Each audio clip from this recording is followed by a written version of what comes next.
Hello, my name is Rachel, and I just wanted to hop on here real quick and just wish all of you the merriest of Christmases, the happiest of holidays, whatever you celebrate. I hope you're celebrating it with friends and family and a lot of love. And I just wanted to thank all of you for another year of hanging out with me with all the fun, crafty clothing haul, craziness and other things that you guys have been just so wonderful and supportive and helped me through. And for Christmas, last year I read you guys The Gift of the Magi. This year I am going to read you The Little Match Girl by Hans Christian Andersen. So let's just get into that. And I've got my little fireplace here so we can have a nice story by firelight. The Little Match Girl by Hans Christian Andersen. Most terribly cold it was. It snowed and was nearly quite dark and evening, the last evening of the year. In this cold and darkness there went along the street a poor little girl, bareheaded and with naked feet. When she left home she had had slippers on, it is true, but what was the good of that? They were very large slippers, which her mother had hitherto worn. So large they were that the poor little thing lost them as she scuffed across the street because of two carriages that rolled by dreadfully fast. One slipper was nowhere to be found. The other had been laid hold of by an urchin who ran off with it. He thought it would do capitally for a cradle when he some day or other should have children himself. So the little maiden walked on with her tiny naked feet that were quite red and blue from cold. She carried a quantity of matches in an old apron, and she held a bundle of them in her hand. Nobody had bought anything off of her the whole livelong day. No one had given her a single farthing. She crept along, trembling, cold, and hunger, a very picture of sorrow, the poor little thing. The flakes of snow covered her long fair hair, which fell in beautiful curls around her neck, but of that, of course, she never once now thought. From all of the windows the candles were gleaming, and it smelt so deliciously of roast goose, for it was New Year's Eve. Yes, that she thought. In a corner formed by two houses, of which one advanced more than the other, she seated herself down and cowered together. Her little feet she had drawn close up to her, but she grew colder and colder, and to go home she did not venture, for she had not sold any matches and could not bring a farthing of money. From her father she would certainly get blows, and at home it was cold too. For above her she only had the roof through which the wind whistled, even though the largest cracks were stopped with straw and rags. Her little hands were almost numb with cold. Oh, a match might afford her a world of comfort, if only she dared take a single one out of the bundle, draw it against the wall, and warm her fingers by it. She drew one out. Whisht! How it blazed, how it burned. It was warm, a bright flame, like a candle, and she held it hands over it. It was a wonderful light. It seemed really to the little maiden as though she were sitting before a large iron stove, the burnished brass feet and the brass ornament at top. The fire burned with such blessed influence. It warmed so delightfully. The little girl had already stretched out her feet to warm them too, but the small flame went out. The stove vanished. She had only the remains of the burnt-out match in her hand.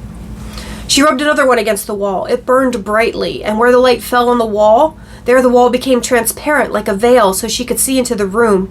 On the table was spread a snow-white tablecloth. Upon it was a splendid porcelain service, and the roast goose was steaming famously with its stuffing of apples and dried plums.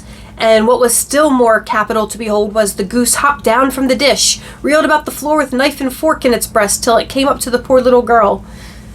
When the match went out, nothing but the thick, cold, damp wall was left behind. She lighted another match. Now she was sitting under the most magnificent Christmas tree. It was still larger and more decorated than the one that she had seen through the glass door in the rich merchant's house. Thousands of lights were burning on the green branches, and gaily colored pictures, such as she had seen in the shop windows, looked down upon her. The little maiden stretched her hands out towards them when the match went out. The lights of the Christmas tree rose higher and higher, and she saw them now as stars in heaven.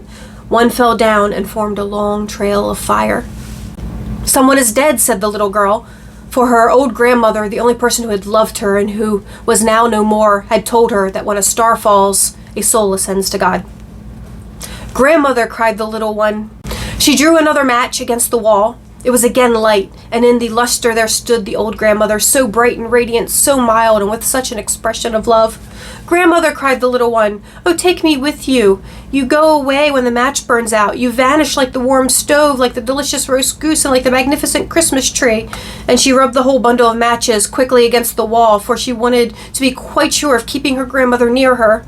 And the matches gave such a brilliant light, and it was brighter than at noonday. Never formerly had the grandmother been so beautiful and so tall.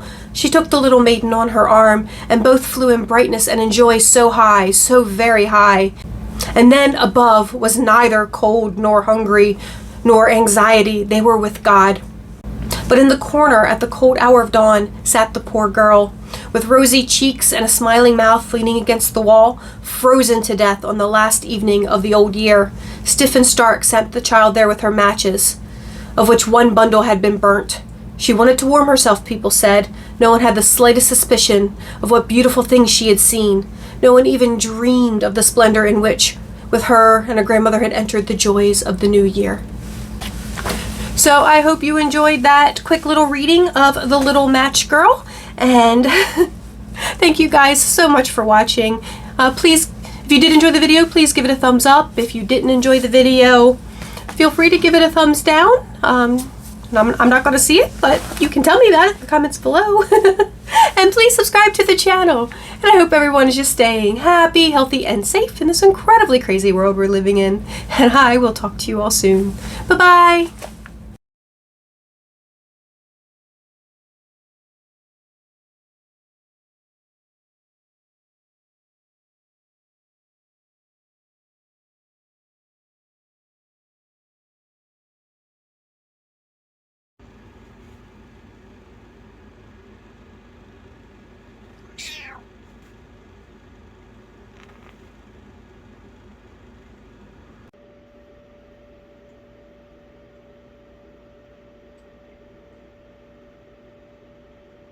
Poos Poos, get back in your chair. Get back in your chair. Go on, get back in your chair. Go on. Poos, get back in your chair. Come on, back in your chair. Poos Poos. Poos. Get back in your chair. Poos Poos. Back in your chair. Go on. Go on. Thank you.